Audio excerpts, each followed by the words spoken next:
Friday, wrapping up the week on the Just Baseball show. Jack McMullen, Peter Appel. Aram's got a consult for a surgery because he's an old man and he is still at the doctor's office. But we got shit to do, so we got to knock this baby out. We're gonna run through a bunch of headlines, a lot of individual headlines about a certain firing in a front office, and then also some injury updates for you. But first and foremost, last night, and we're recording before it happens, but last night, the Reds on Fox, like on real television, ran out a lineup that looked like this. Jonathan India at second, Nick Senzel in center, Kyle Farmer at third, Joey Votto at first, Donovan Solano as the 5-hitting DH, Albert Almora in left, Aristides Aquino as the 7-hitting right fielder, Jose Barrero as the 8-hitting shortstop, and Austin Romine batting ninth and catching. And people watched it because it was at a cool ballpark. That's exactly what happened. And now we're going to predict what's happening before. Aristides Aquino, if there's any time that he's ever going to get hits, it's when he's kind of hitting well. So he has a hit in 3 of his last 4 games. He's facing off against Drew Smyly. And Drew Smyly, he's actually 4 for 9 in his career. And if I asked you, Jack, when do you think Aquino would get hits? It's against a guy who he's hit before when he's hot. We all remember when he hit like 11 home runs in 9 games when he first came up.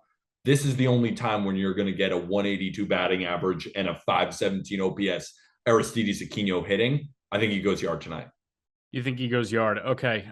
So baseballs, last year's Field of Dreams game ended 9-8 with Lynn and Andrew Heaney. Now it's Nick Lodolo versus Drew Smyly.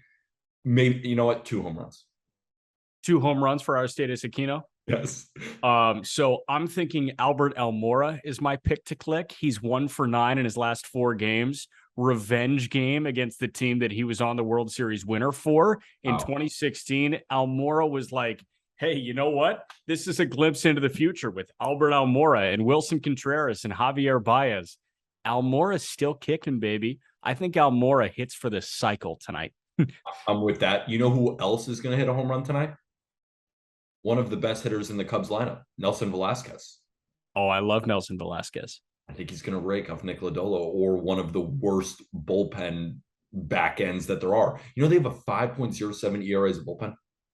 And that is in spite of Alexis Diaz being really good this year. Exactly. So everybody else sucks. Hunter Strickland is not that guy, apparently. No, I mean, we knew he wasn't that guy when Harper took him to the cleaners and Strickland was a little bitch about it. That was one of the better entertaining fights, though. Yes. Remember Harper tried to chuck the helmet at him and just missed? It went straight into the ground? No, I mean, that could have hospitalized Strickland, bad. A helmet? Are you kidding me? Have you ever felt those things are real. A baseball helmet is a real hard, kind of heavy object. At full force, if Bryce Harper is throwing a helmet at him, he could break a bone. And if he hit his head, that could have been really, really bad. My reaction, I know I just kind of made fun of that he threw it and kind of missed, but my real reaction from that was him in the back of his mind knew exactly what you were saying and kind of let go at the last second, knowing that he could have really actually damaged him. Yes, really damaged him, like the Myles Garrett, Mason Rudolph thing. You remember that when he was just slamming him with the football helmet? A football helmet is a very heavy thing, and I understand that these dudes are just damp with testosterone and adrenaline at the same time while playing a football game. But you are using a weapon with the intent to harm permanently Mason Rudolph. That's what was running through my mind with the Harper and Hunter Strickland thing. Yeah. And also just going quickly back to the Field of Dreams game as we wrap up, the Cubs bullpen is going to give up some runs to the Reds. No Michael Gibbons, no David Robertson, no Scott Effross. But it's funny, in the past week or so, the Cubs bullpen has been very good. I think that ends tonight in the Field of Dreams game with how Manfred is overnighting some of those bouncy balls.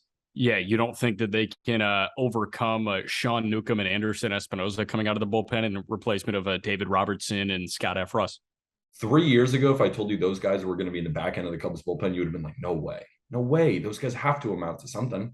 Well, I still would have thought that Anderson Espinoza and Sean Newcomb would be like threes in Major League Baseball. Yeah. And here they are, setup men extraordinaire for a team that's going to finish 20 games under 500. We'll get into headlines because there's another team about 20 games under 500 that just fired their GM. And GM firings, president of baseball operations firings, are always notable. I think more so than managerial firings, because one general manager will probably get 2 to 3 cracks at hiring a manager. It's kind of few and far between. And if you're a good GM, you pretty much have a lifetime contract. But bad GMs, it takes a lot to fire them. Avila was in the Tigers organization for 22 years. He was the GM since 2015. And the Illiches just canned him. They are 16 back at Cleveland, who leads the division right now. They're 3 back at Kansas City, who's playing with a little bit of positive energy. Detroit is 43-69. That's 26 games under 500. They've lost 3 in a row. They're 2-8 in their last 10. They've got a minus 134 run differential, which is the 3rd worst in baseball, only ahead of Washington and the Pirates. The Tigers, I find it very interesting how they've done over the last couple of years, because when Avila took over, Dave Dombrowski was on the way out. He was headed to Boston after a quick hiatus. I think he was fired by the Tigers. But he had already started the fire sale. Like David Price was gone. There were a couple other big fish that he traded off in 2015. So Avila took over a rebuilding roster. They were supposed to be exciting this year, and they've been anything but. Do you feel like this year was the nail in the coffin for him? Yeah, because I mean, even we were in the boat where, Aram was actually, I just don't believe in the Tigers yet, but we were on that side of, yes, like this feels like a good team. Now everyone basically has gotten hurt. You can't really blame Avila for that, but you can kind of blame Avila maybe for some draft picks. Like I'd love to go through. I'm trying to pull them up right now. I've got them. I've got first round picks. Yeah, you got first round picks. Good. I mean, let's go through them because, I mean, Spencer Torkelson is not his fault, clearly, because Spencer Torkelson still could be really Anybody would have done it. Anybody would have done it. But let's look back at some of those to kind of rehash, because that's something where, and also, you're not in charge of player development, but you hire the people, right? It just, with how bad this season has turned out, I've never seen a fan base call for their general manager's job more than Tigers fans have called for Avila. Like even in some of our comment sections, unrelated to Tigers videos, they're like, "Can we fire Avila?" And I've never seen that from a fan base about a GM. I've seen it for some managers, but never for a GM. And that just comes up. And I've looked more into it. You go to Tigers Twitter, they despise the man. And usually it's a rash decision to call for a GM's head. Like after the Hader deal, a lot of Brewers fans I saw were like, fire David Stearns. No, David Stearns is the best thing to happen to the Milwaukee Brewers in quite some time, because he has turned them into a relevant organization again. Yes. It was a decent baseball decision that he made. I mean, bad like optics decision, but a good baseball decision. In terms of first round picks, Avila has drafted Matt Manning, Alex Faedo, Casey Mize, Riley Green, Spencer Torkelson, Jackson Jobe, and Jace Young. So we can walk through them pick by pick.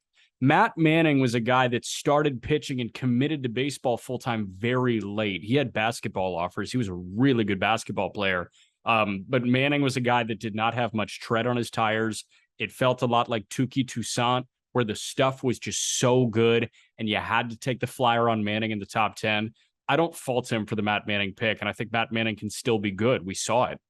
Yeah, I think you going through those, it's not as bad. I think there's a lot of bad luck with all of them. Yes. But at the same time, if you're looking at a similar type player and the same thing continues to happen, yes, maybe it's more than just bad luck. Right. So watching Faedo at Florida, I think you were convinced, I was convinced, everybody was convinced that he was going to be a serviceable major league pitcher, and he still could be a serviceable major league pitcher. He was a TJ guy for the last year and a half. He came back this year, made his major league debut this year. And I mean, Faedo, like there's still some hope there.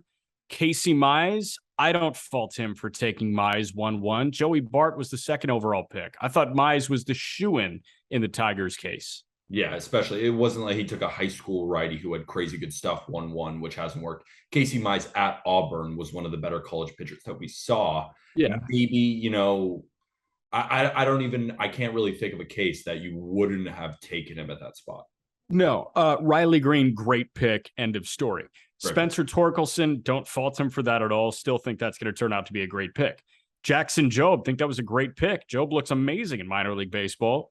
And then Jace Young this year, it's way too early to tell. But So, like a state college bat who a lot of people like. Yeah, 100%. And I'm looking at some of the later round success that he's had too, grabbing a guy like Kerry Carpenter, who just made his major league debut. That's really impressive what he just did in the later rounds here. How about Gage Workman in 2020? How about Ryan Kreidler in 2019 at a UCLA? I mean, he's grabbing these middle round guys and they're turning into legitimate prospects sometimes. And then I know Akil Baddoo is hitting like a $155 right now, but that in the Rule 5 was really impressive. I don't think it's the minor moves and just an accumulation of minor moves that did him in. I think it was promising over $200 million to Javier Baez and Eduardo Rodriguez this offseason and it blowing up at his face. That had to be the kiss of death because Baez is terrible. I think a lot of people could have called it. I think that we were calling it a little bit. And Erod, I mean, shit, dude, we thought that was a lot of money for him. And now he's not even physically present to try and earn that money.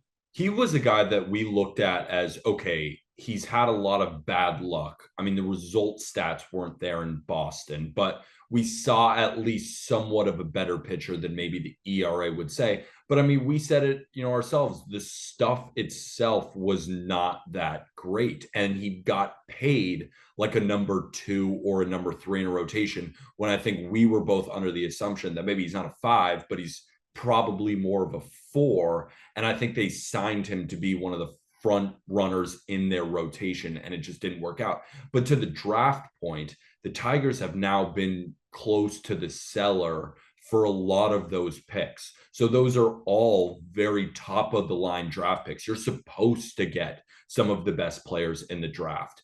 But when you look at every single player that he's gotten so far, only Riley Green has really worked out. Yeah, way too early to tell on Jackson Jobe. Way too early to tell. I think it's early to tell too. I'm just saying they're not trending in the right direction. So I'm just trying to rationalize then the firing as well, where they look at all the past ones since you've been here. You've had a high draft pick every single time, and not one has worked out besides Riley Green, who wouldn't even matter where he went because he was just such a great bat. Yeah, I'm thinking it's just the perfect storm of everybody sucking this year. I mean, that is the most anemic offense in baseball. Javier Baez is one of the worst hitters in baseball this year. He's one of the least disciplined hitters so far this year. Austin Meadows has not been good, and Meadows was a trade acquisition there. Tucker Barnhart has been terrible. Barnhart was a trade acquisition there. And a lot of the guys that he brought over, Jamer Candelario, who was in the Avila tenure, he hasn't been good. Scope's been dreadful. Avila grabbed Scope. I mean, everything didn't work out for him this year. And what grade did we give the Tigers at the deadline? They had all this opportunity then to go out and sell a bunch of guys. They gave Michael Fulmer, didn't think they got enough for Michael Fulmer. Then they basically just gave Robbie Grossman away for free. Yes. I mean, that wasn't a good deadline on top of it. So maybe you say, all right, we can't judge the drafting, but it hasn't gone that well. Can't truly judge the deadline. Well, that didn't really go well. Like there was a lot of little things that never went well, resulting in a last place team year over year. And at some point, they have to say, all right, where's the positive thing that you did? Right. There's no immense success anywhere. Like some teams are really good at player development. Some teams are really good at drafting. Some teams are really good at big league trades. Some teams are really good at free agent signings. The Tigers are not very good at all of them. That's the thing. It's not he's so bad at one thing. He's just not very good. Slightly below average at all of them. Exactly. Yeah. And it's like, well, we have to get out of this hole. So they needed to make a move there. But I wouldn't be surprised if he gets a job soon in some sort of front office. No, he's going to get a job elsewhere. I made the joke that they should hire Alex Avila to be the new GM, his kid. Playing name that player, Alex Avila, old catcher. It's a good one. Yeah. So what's interesting, Al Avila is how you say his last name. His son Alex was going by Alex Avila when he was with Detroit, but when he was with the Cubs, He said he wanted his last name to be pronounced Avila. I don't understand why your last name's pronunciation is different than your last name or than your dad's last name's pronunciation.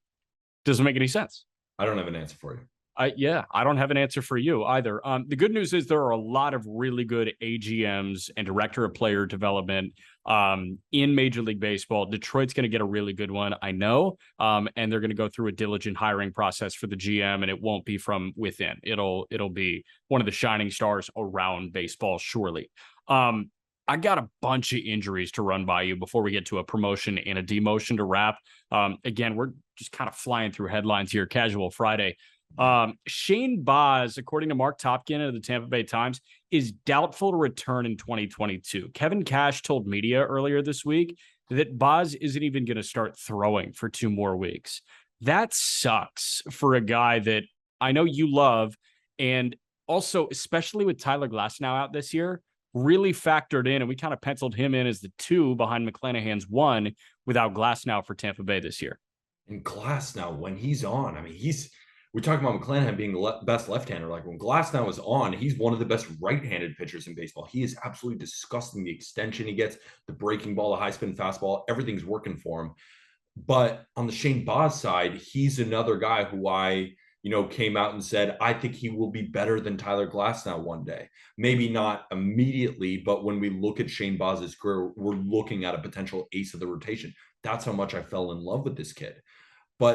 And a lot of that was predicated on some of my Rays takes, right? Where I thought if they can get Baz back, they can get Wander back, they can get Manny Margot back, then this is a real team that can make some noise, kind of a team that stock is at the lowest.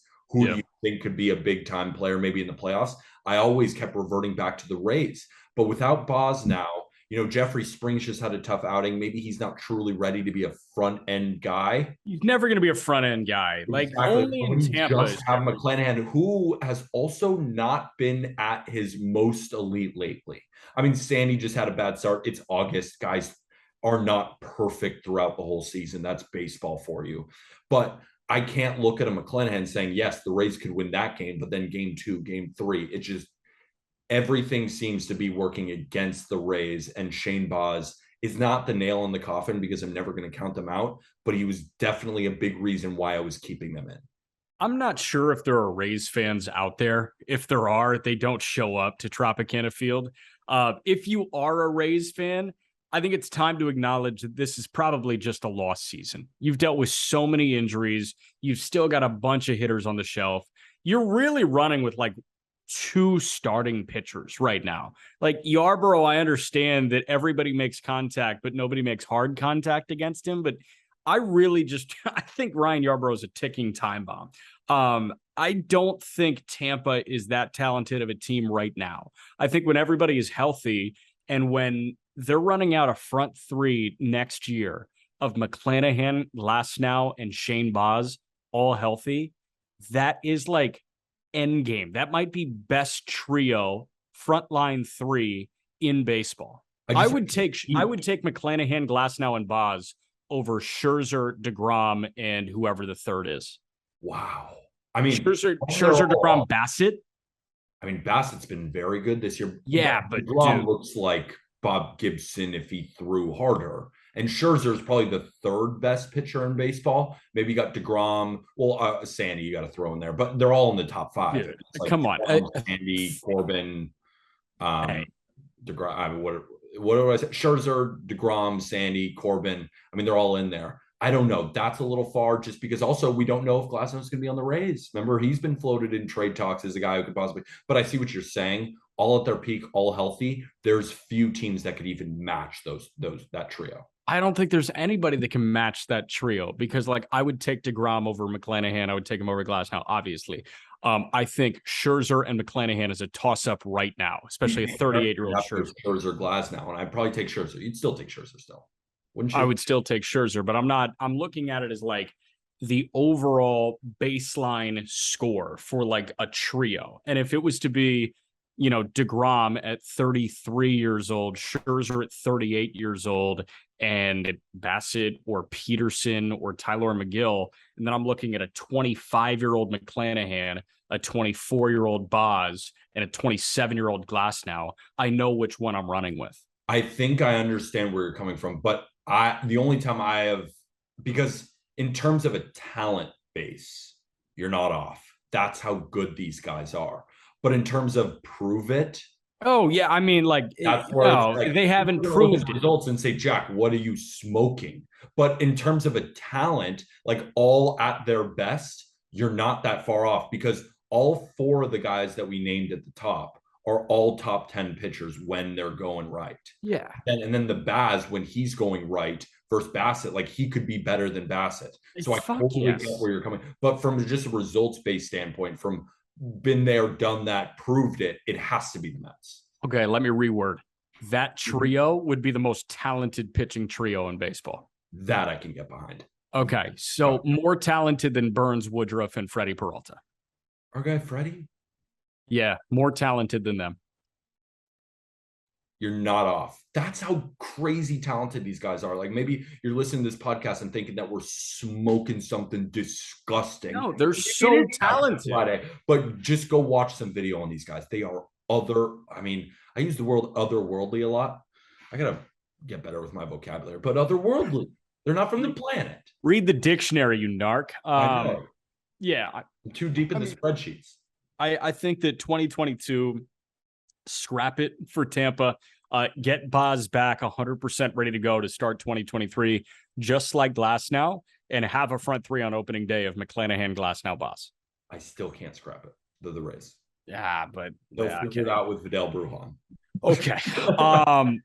Houston, a team that can legitimately win the World Series without a guy that has won a batting title in Michael Brantley. Brantley is away from the Astros. He's getting a second opinion on his right shoulder, according to a couple of writers for the Astros on the beat. Brantley might not return in 2022 with this second opinion. That I don't think is anywhere close to being a kiss of death. They are running out McCormick and Myers in the same outfield right now. Would it be great if it was Myers and Brantley flanking Kyle Tucker with Yordan as the DH? Yes, absolutely. But I don't think that Brantley's absence puts the Yankees over them or anything like that, because they have survived and thrived without Michael Brantley. Obviously, they're a lot better with Brantley in the lineup, but I don't think this is writing on the wall by any stretch. No, I think they'll be totally fine. But I also think that something that's got underreported even by us is that the Astros have not been the juggernaut that we continue to see. While the Yankees have been struggling, while other teams, other contenders like that, the Blue Jays, maybe the Twins, the Guardians are now approaching first place too. The Astros have not been as electrifying as I think we'd all hope they'd be continuing. They're 5-5 in their last 10 games. They just lost 8-3 to the Rangers. Now, currently, as we're recording, they're winning 3-0 against the Rangers, against a young pitcher in Cole Reagans. But they haven't been as electrifying, is basically kind of what I'm saying. They're going through a little bit of a lull. So are the Yankees. It seems that every single team in the AL is not playing at their full potential right now, except maybe the Mariners or the Orioles. I would say Baltimore, surely. Yeah.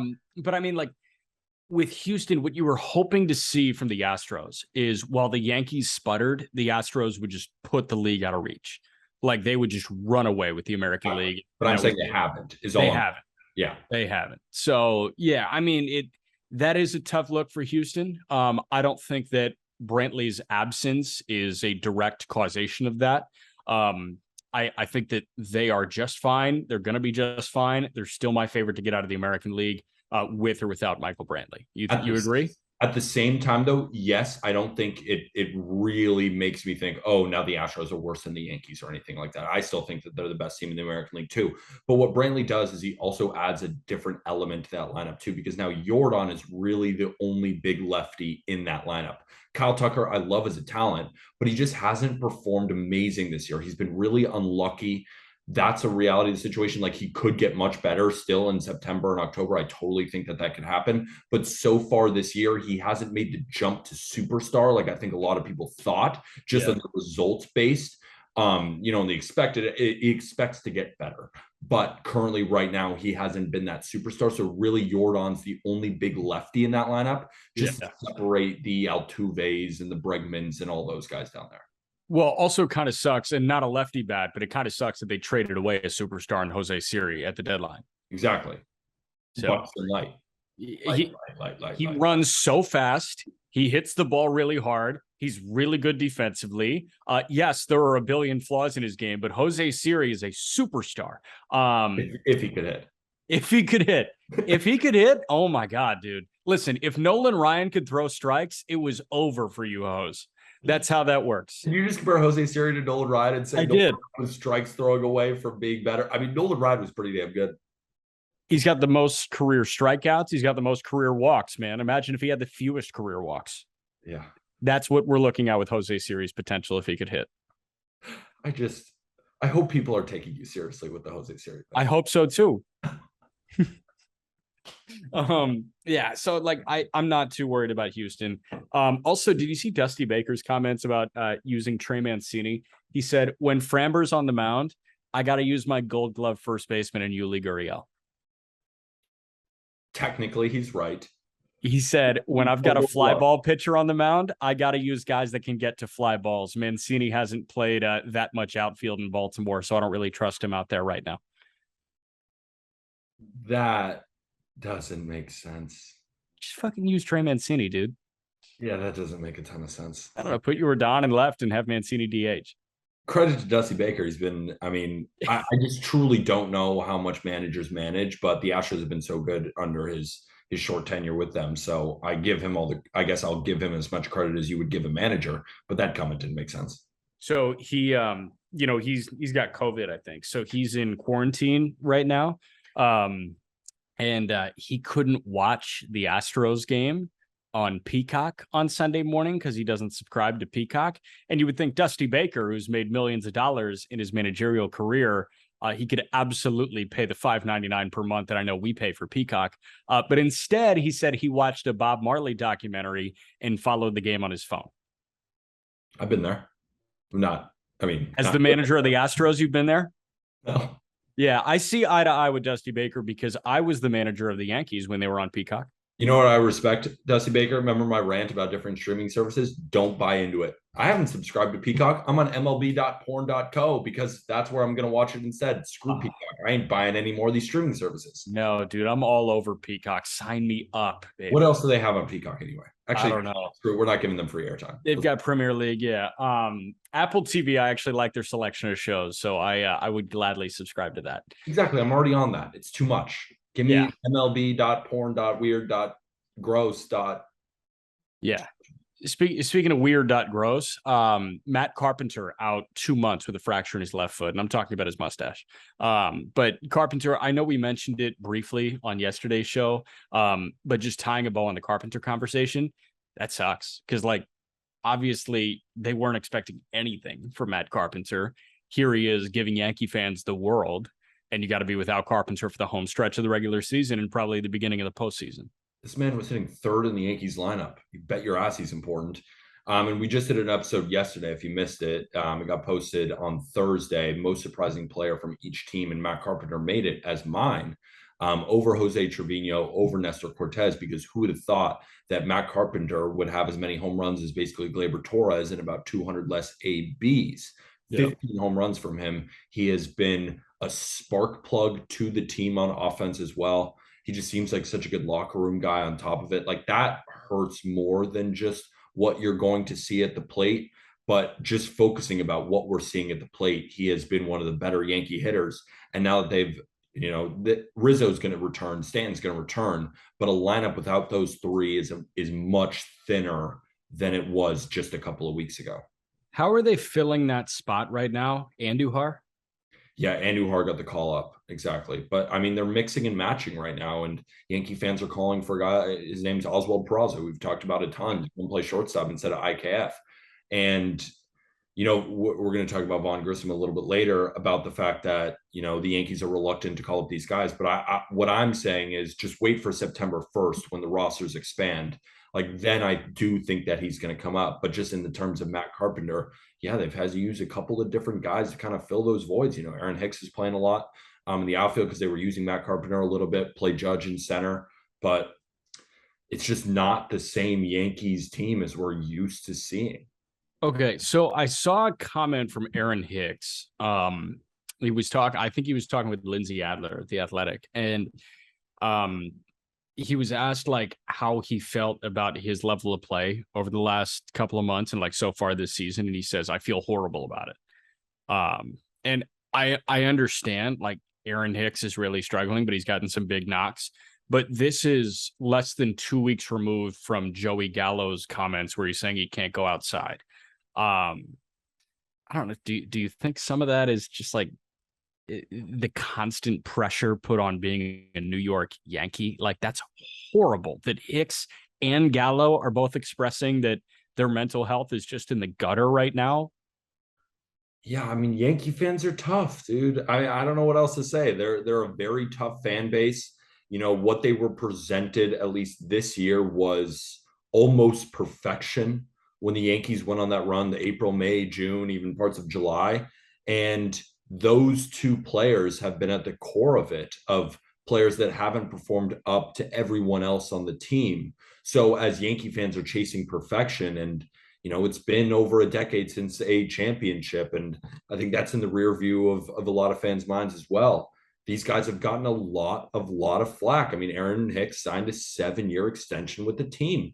A lot of fans expected him to be better than he has been. And when you go 0 for 33, like he had an 0 for 33 hitless streak, and then his one hit was a little bloop that I think had an exit velocity of like 70 miles an hour and really hasn't performed to what a lot of fans thought, they're going to hear it. Like in Philly, there's a lot of tough fan bases.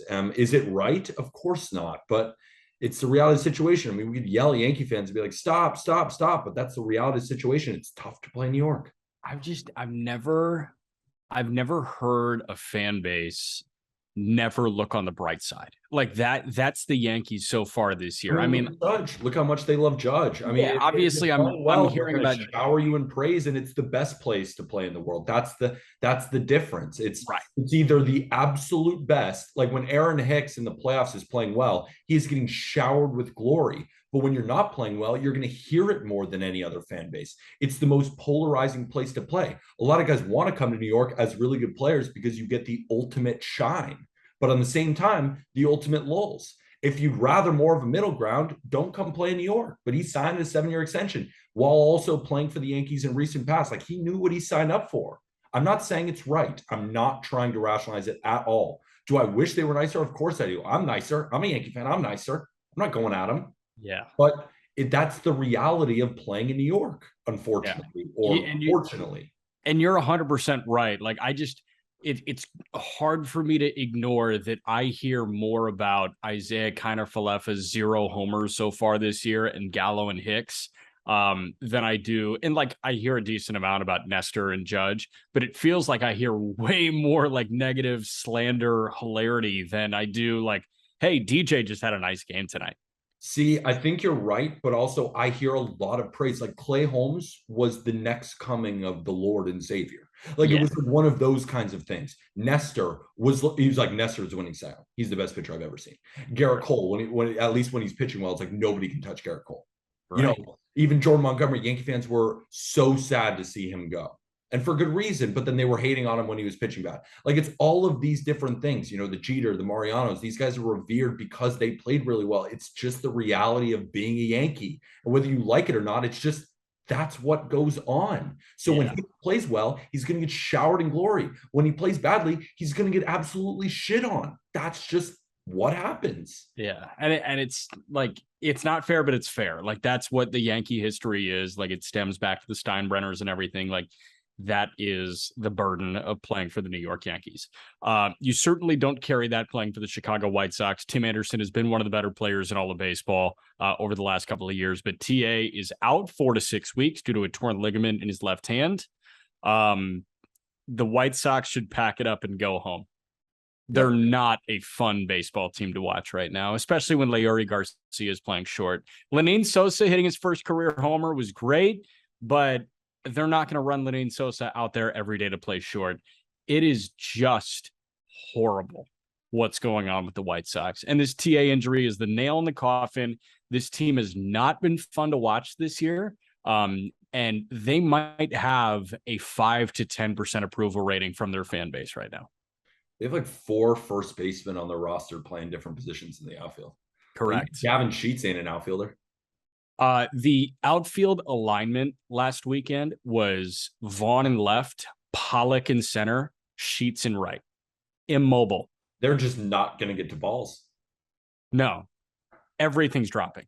Yeah, I hate to be so simplistic, but you have Vaughn, who's a first baseman. You have Sheets, who's probably a first base DH. You have Eloy Jimenez, first base DH.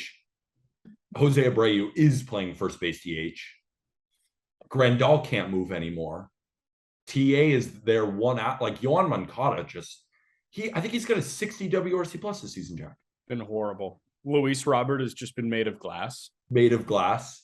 Like, no, it's a hilarious mistake. It's literally just Dylan Cease. Like, that's the only guy that is fun to watch right now on the White Sox. Kopech is fun to watch.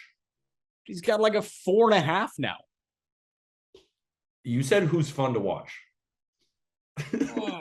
But to Jose Abreu's credit, he's been one of the best first basemen in baseball. Yeah. No, I mean, like, Abreu's like fine, but he's not like fun. Like, I was promised fun excitement. And you have some cool jerseys. Great jerseys. The Southside jersey, so sick. Yeah. You know? They do a cool light thing when a guy hits a home run during night games. It's really awesome. I've heard the food at the stadium is pretty good. Yeah, it's good. Solid. They've got a fundamentals deck where you can race Scott Podsednik. What else is good? Italian Mark Burley beef. used to be really awesome. Mark Burley was great. Loved him. Yeah. Favorite player ever.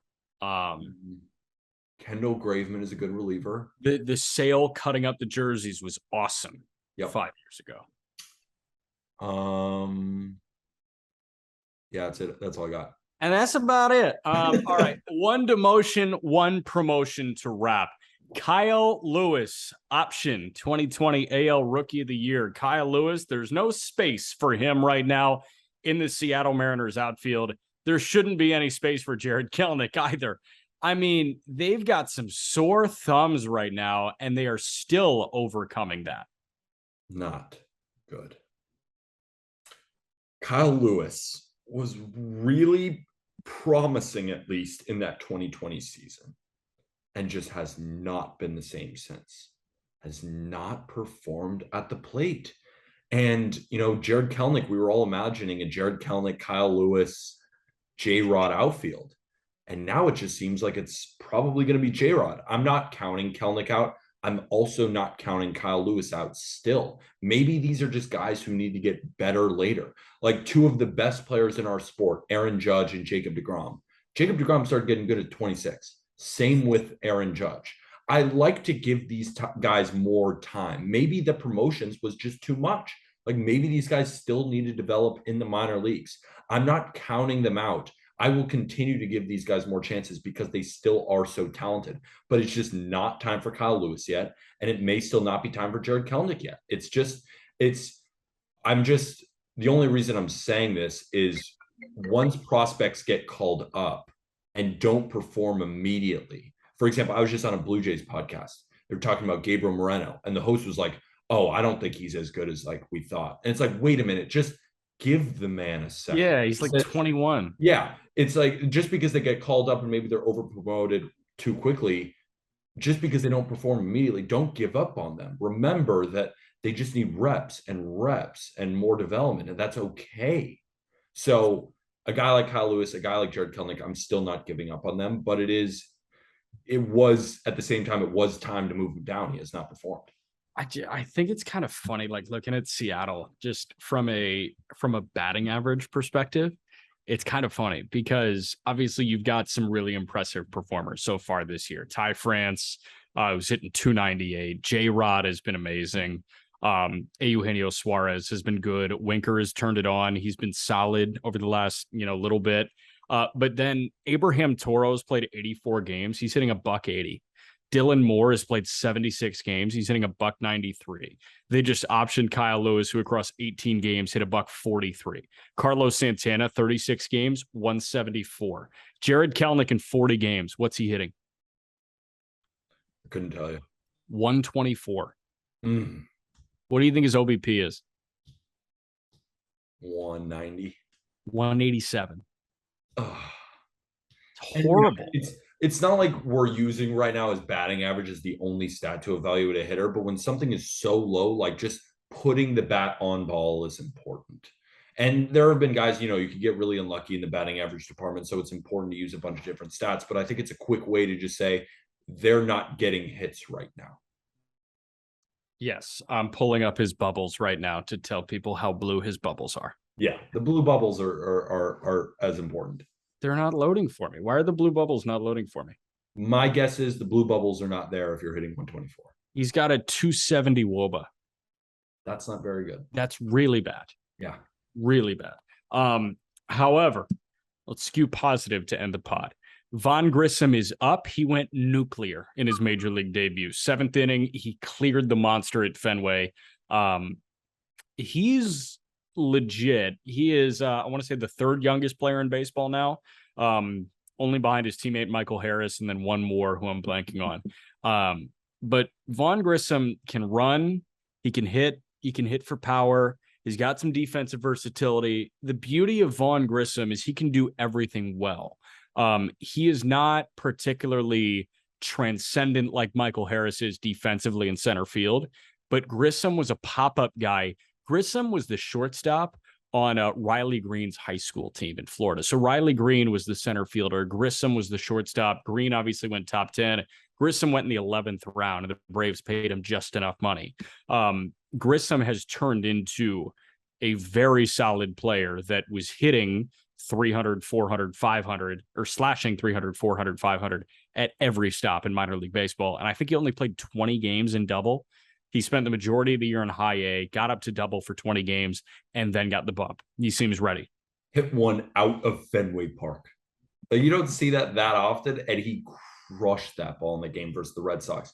But just to bring it back to the Yankees for a second, just in terms of prospect, bump ups, because a guy like Oswald Peraza is already well ahead of Vaughn Grissom in the minor leagues. A guy even like Anthony Volpe is ahead of where Vaughn Grissom was in the minor leagues. So Yankee fans are looking at an assignment like that up to the major leagues for him and saying, well, where are our guys? Yeah. And honestly, it's not a bad argument too, but I will say just September 1st, let that be known. And I think it's cool just seeing with some of these top prospects that they played on the same team. Like I know the Matt Stafford and Clayton Kershaw thing was there. Like even Anthony Volpe and Jack Leiter were on the same high school team. Yep. It's just cool going across those. So I didn't even know Vaughn Grissom and Riley Green were on the same team, and that's so loaded.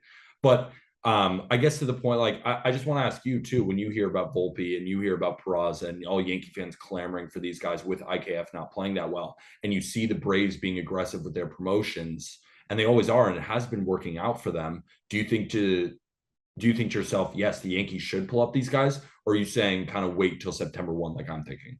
I'm thinking that these two guys really fell into Alex Anthopoulos' lap to the point where he thought that they were ready to contribute at the major league level. I don't think that the Yankees have a hitting prospect that was as finely tuned as Michael Harris. Because Volpe has a higher offensive ceiling than Harris, absolutely. But we know Volpe is not entirely ready. There's a chance he comes up and is absolutely blown up by major league pitching.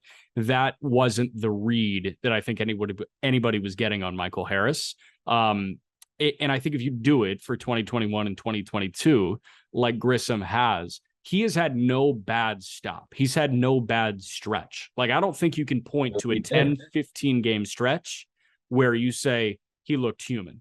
Grissom never looked human. Volpe looked human. Dominguez looked human. Peraza in his minor league career has looked human. Those two guys haven't. So I think they lucked into having those two guys, and AA had the confidence that they could immediately not be violently overmatched at the major league level. I think you summed it up perfectly. Thanks, man. Bang. So there we go. Do we have anything else? I don't think so. Again, Field of Dreams game, Aristides Aquino, multiple homers. Albert Almora hit for the cycle, Nelson and the Cubs, Velasquez homered. So 3 homers for the Reds we're counting. The Cubs still won 2-1. 9-8. 9-8. Okay, fair. You got the over? Kyle Farmer, I have the over. You have the over? Makes no sense. Okay. But I'm relying on Manfred overnighting the baseballs. I'm relying on maybe a Nick Lodolo in primetime start in Iowa, where, he hasn't been good on the road this year, 8.5 ERA on the road. I talked about all this on Not Gambling Advice, the podcast. Yeah. And Drew Smiley, not good against right-handed bats. What can the Reds do? They can hit a lefty. They already hit Ashby, even with Pham and Drury being gone. That's their only saving grace. Do we see some little extra juice balls? Do we see a little bit of action tonight?